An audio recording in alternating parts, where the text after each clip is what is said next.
Há quase 3 anos atrás eu tava vivendo a vida normalmente. Aí me foi introduzido um negócio maneiro. O EPSX é um emulador disponível para Android e PC do primeiro Sony PlayStation, sendo um programa extremamente popular nessa área. Mesmo não sendo o melhor, honestamente. Nada contra, é um bom emulador do console, mas... sei lá, o DuckStation consegue fazer bem melhor, não vou mentir não. Ah, por sinal, eu joguei 3 jogos inteiros neste emulador, justamente quando eu o descobri. Jesus, é só Crash. Crash Bandicoot é uma franquia de jogos iniciada com o lançamento do jogo de mesmo nome para PlayStation 1, que foi produzido pela Naughty Dog e publicado pela Universal Pictures. O jogo vendeu bastante, sendo um dos jogos de PS1 mais populares e reconhecidos por aí, tendo até que uma quantidade considerável de formas de se jogar em outros consoles por aí, principalmente da Sony. Enfim, começando a falar do jogo em si, ele é difícil. Eu poderia falar que é o Dark Souls dos jogos de plataforma? Não, calma lá também. Como dito, esse jogo foi o primeiro que eu joguei quando eu peguei o EPSX, mas eu já tinha jogado o remake de PS4 no PS4 alheio por aí. Tem também a questão de que eu já tava jogando as 2 sequências do jogo quando eu peguei o emulador de PlayStation 1, mas eu zerei esse aqui primeiro. E eu vou começar falando da história do jogo. Neo Cortex é um gênio maligno que usa uma máquina que modifica animais para que eles se tornem mutantes fortes e supostamente inteligentes para que possam ser usados como um exército e ele consiga dominar o mundo. N-Bril é o assistente dele, que, de acordo com Crash Minds Over Mutant, que é um jogo que veio uns anos depois, foi o criador da tal máquina. Ele é meio esquisito e aparenta ser bem mais neutro e introvertido em situações, mas eu gosto que o design dele faz referência ao monstro de Frankenstein no livro famoso. Nesse meio aí, Crash foi usado para ver o que a máquina oferecia e acabou saindo só um bicho insano a la Tasmania que foge do lugar e acaba parando em outro que está a 2 ilhas de distância. Ah é, ainda tem a Tauna para ele voltar para lá e resgatar por alguma razão. É só aquela história de salvar a donzela em perigo que a maioria dos jogos mostrava de forma súbita. Pelo menos no remake ela aparentava saber um pouco do que estava fazendo até perder por conta de vantagem numérica, mas fazer o que, né? No sentido gráfico eu diria que esse jogo é muito bonito. O estilo artístico aqui segue um negócio meio realista e tenta cartoonizar isso tudo. Tanto é que o Crash parece mais um personagem de desenho animado mesmo, principalmente com as suas animações de morte.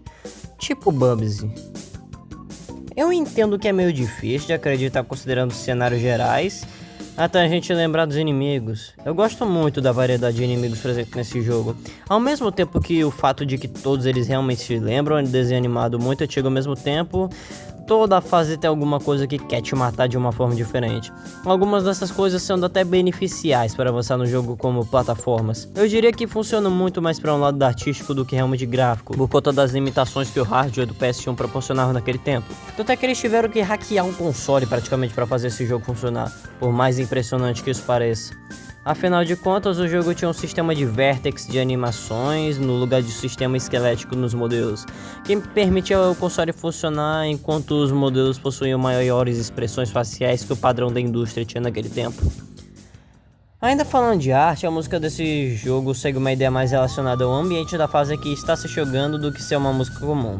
Eu gosto muito dessa ideia porque ela adiciona muito às fases, principalmente em fases como Temple Ruins e Jaws of Darkness, em que a música é só mais assustadora e obscura por serem fases dentro de templos cavernosos.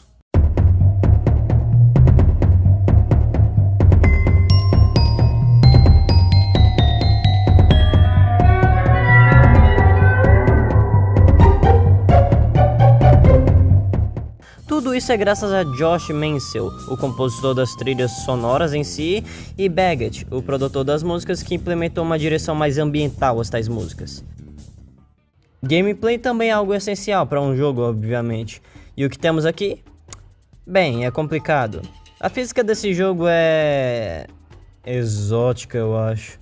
Ok, ela é uma... Tá bom, eu sei que a gente tá falando de um jogo de 1996 e que foi apenas esse ano que os jogos em 3D realmente começaram a andar pra ter a qualidade básica, mas Jesus, eu tive um tempo bem ruim em certas fases por causa disso. Eu entendo que os caras desenvolveram o jogo com essa física em mente, mas jogar esse tipo de jogo quando a maioria das fases que o compõem são em 3D praticamente puro, em sua maioria é meio estranho.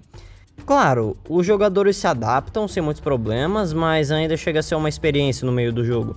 Principalmente quando a gente se lembra que todo o framework da gameplay foi substituído para uma versão totalmente refeita e nova para o jogo seguinte que veio um ano depois. Mas ok, né? E um negócio que faz parte da gameplay e das fases em si é a mecânica de caixas. Ela é uma mecânica bem simples, mas ao mesmo tempo recheada de importância e um monte de coisas relacionadas ao jogo sendo completado. Deixa-me explicar. Em todas as fases jogáveis você terá caixas no meio. Caixas essas que você pode quebrar ou pulando em cima ou apertando o botão quadrado no controle que te permite girar. A habilidade essa sendo a principal de toda a franquia. Existem muitas caixas disponíveis para se quebrar, sejam elas as normais, caixas de pulo, caixas listradas que você pode pular mais de uma vez para coletar frutos que você pega com quase todas as caixas do jogo, sendo a maior quantidade de frutos possíveis de se pegar em apenas uma caixa dessa do que qualquer outra. Eu esqueci o que eu ia falar. Caixas do Aku Aku, personagem que ajuda o Crash dando maior defesa para ele, caso o mesmo tome dano, e também pode deixá-lo invencível, caso coletado 3 vezes. Aí temos caixas interrogativas, que podem ativar caixas ainda inexistentes até certo ponto, caixas de vida, caixas de TNT que só explodem, e caixas interrogativas, que podem te dar muitas frutas de uma vez, e pode te dar uma vida ou ícones com a cara de algum outro personagem do jogo que quando coleta-se 3 iguais você acessa uma fase bônus. Isso que cada uma faz algo diferente de certa forma. Os bônus da Tawna te ajudam a salvar o jogo, o que é um jeito bem ruim de salvar o seu progresso, não vou mentir não. Os bônus do N-Brill não servem pra nada, fora a prática pra ser melhor quando estiver jogando esse tipo de bônus, já que você não recebe recompensa alguma por isso. Os bônus do Neocortex te entregam uma chave cada para desbloquear fases extras. São 2 fases secretas que você pode desbloquear. Triste. Algo interessante das fases é que quando você consegue pegar todas as caixas de uma fase sem morrer, o jogo te recompensa com uma gema. Dependendo da fase, algumas gemas são coloridas. O que isso significa? Você vai ter que ir para outra fase na qual era impossível pegar todas as caixas normalmente para encontrar plataformas iguais à gema que pegou para acessar uma parte completamente diferente da fase e pegar as outras caixas que estavam faltando. Isso que também eu não mencionei quando eles só escondem caixas em lugares que aparentam não ter nada ou aparentam ser impossíveis chegar normalmente. O que é a ideia mais sacana de level design já feita de todos os tempos, mas eu ainda acho engraçado pra cacete e divertido o suficiente, então não ligo muito tanto quanto as outras pessoas, mesmo que eu entendas. Falando em fases, o level design desse jogo se consiste em fases lineares com algumas ideias de obstáculos que, claro, vão se repetir algumas vezes, mas elas são criativas o suficiente para não serem um problema de verdade. Especialmente quando a própria física medíocre foi usada em mente para construir cada uma das fases aqui, tendo algumas que são até bem diferentes das outras, por exemplo. As fases de javali em que o Crash simplesmente sobe em um e fica correndo por uma fase inteira. Não é tão fácil de se passar, mas você consegue, tá de boa. Outro tipo de fase são as fases no escuro, que são a mesma coisa que as fases 3D normais, só que você tem que pegar caixas de Aku Aku por toda a fase para iluminar. Afinal de contas, elas servem mais para iluminar o lugar e você saber o que está fazendo, ao invés de ser só uma proteção igual às fases normais. Entre algumas fases, nós temos chefes, sendo 6 no total. Papo Papo é o líder de uma tribo que vive na primeira ilha do jogo que o Crash só tá enfrentando porque tava no meio do caminho, aparentemente. A luta dele é só ele no meio da cabana dele em que ele pega um cajado e fica girando esse negócio e você tem que pular na cara dele até ele cair no chão. Isso que tu ainda pode tomar dano com a queda dele, eu até morri uma vez com isso. Hiperru é um cachorro maníaco de verdade que também passou pela máquina de modificação genética. A diferença é que ele tem vício em explosões, o que explica o local da luta.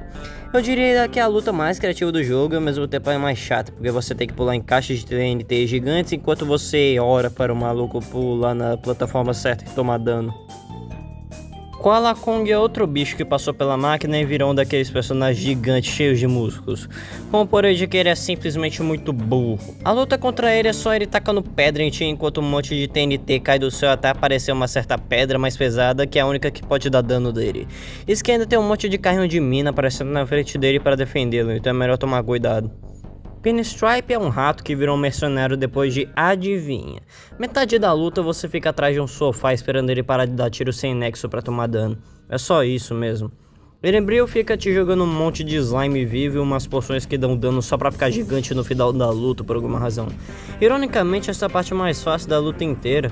A luta do Neocortex já é num cenário realmente mais sério. Você tá em cima de um balão aviário com o castelo destruído no fundo e o Cortex tá atirando energia laser genérica e sem graça. A ideia é que as esferas de energia roxas e azuis que ele te atira te dão dano. Já as verdes servem para você atacá-las e usá-las como forma de dar dano ao inimigo. É um chefe bem fácil, mesmo que todo o jogo seja meio complicado. Depois disso, o Cortex quase morre, o Crash pega a mulher e o jogo acaba.